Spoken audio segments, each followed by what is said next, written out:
Hi అండి. నమస్తే. Welcome back to ఫుడ్వా రెసిపీస్. ఇవాల్టి రెసిపీ వచ్చేసి ఆరెంజ్ జెల్లీ అండి.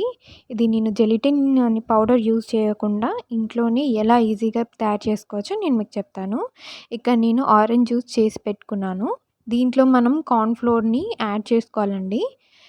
మీరు కావాలంటే కార్న్ ఫ్లోర్‌ని కొన్ని వాటర్ పోసి వేడి చేసి కూడా మీరు ఈ ఆరెంజ్ జ్యూస్‌ని దాంట్లో యాడ్ చేసి కూడా చేసుకోవచ్చు. కానీ నేను ఇక్కడ డైరెక్ట్‌గా ఆరెంజ్ జ్యూస్‌లోని కార్న్ ఫ్లోర్ ఏసేసి మిక్స్ చేసుకుంటున్నాను. ఇది లమ్స్ ఏం లేకుండా మంచిగా మిక్స్ చేసుకోవాలి. దాని తర్వాత ఇక్కడ మనం షుగర్ యాడ్ చేసుకోవాలండి. నేను ఇక్కడ 4 టేబుల్స్ షుగర్ యాడ్ చేస్తున్నా. ఒకవేళ మీరు షుగర్ అనేది తక్కువగా ప్రిఫర్ చేస్తే మీరు కొంచెం 2 అన్నా, 3 అన్నా స్పూన్స్ షుగర్ యాడ్ చేసుకోవచ్చు. ఇది కూడా షుగర్ కొంచెం మంచిగా మెల్ట్ అయ్యేంత వరకు మనం లైట్‌గా మిక్స్ చేసుకోవాలి. ఇదైతే చాలా టేస్టీగా ఉంటుందండి. మనకి బయట దొరికే ఆరెంజ్ జెల్లీస్ లాగానే ఉంటుంది ఫ్లేవర్ అయితే. ఇప్పుడు దీన్ని స్టవ్ మీద పెట్టుకొని లో ఫ్లేమ్‌లో పెట్టుకొని మిక్స్ చేస్తూ ఉండాలండి. దీన్ని మనం ఆపకుండా మిక్స్ చేసుకోవాలి. లేదంటే కింద మనకి తొందరగా మాడిపోతుంది. ఇప్పుడు దీన్ని ఒక బౌల్‌లోకి నేను ట్రాన్స్‌ఫర్ చేస్తున్నాను.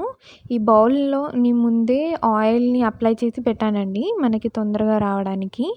దీన్ని ఒక 4-5 అవర్స్ వరకు ఫ్రిడ్జ్‌లో పెట్టుకొని తర్వాత తీసిన తర్వాత ఈ విధంగా గట్టిగా అవుతుంది. ఒక స్పూన్‌తో అన్నా లేకపోతే నైఫ్‌తో అన్నా దీని సైడ్స్‌ని మెల్లగా లేపుతూ ఉండాలి. ఎందుకంటే మనం ప్లేట్‌లో వేసినప్పుడు ఇది మొత్తం చెల్లాచెదురు కాకుండా కొంచెం నీట్‌గా వచ్చేటట్టు మనకి హెల్ప్ అవుతుంది.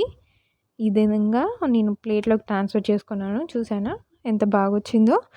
ఇప్పుడు దీన్ని మనం షుగర్ పౌడర్‌తో నేను పైన ఆహ్, కోటింగ్ ఇస్తున్నానండి. మీరు కావాలంటే కోకోనట్ పౌడర్ ఉంటుంది కదా! మనకి పచ్చి కొబ్బరి అన్నా, ఎండు కొబ్బరి అన్నా దాన్ని కొంచెం పౌడర్ లాగా చేసుకొని ఈ విధంగా పైన టాపింగ్ లాగా వేసుకోవచ్చు. చాలా టేస్టీగా ఉంటుంది. ఇది మనం 2 సైడ్స్ అనేది అప్లై చేసుకోవాలి.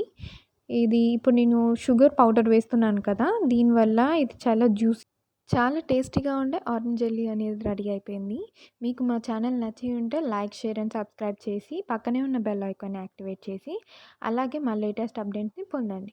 Thank you for watching.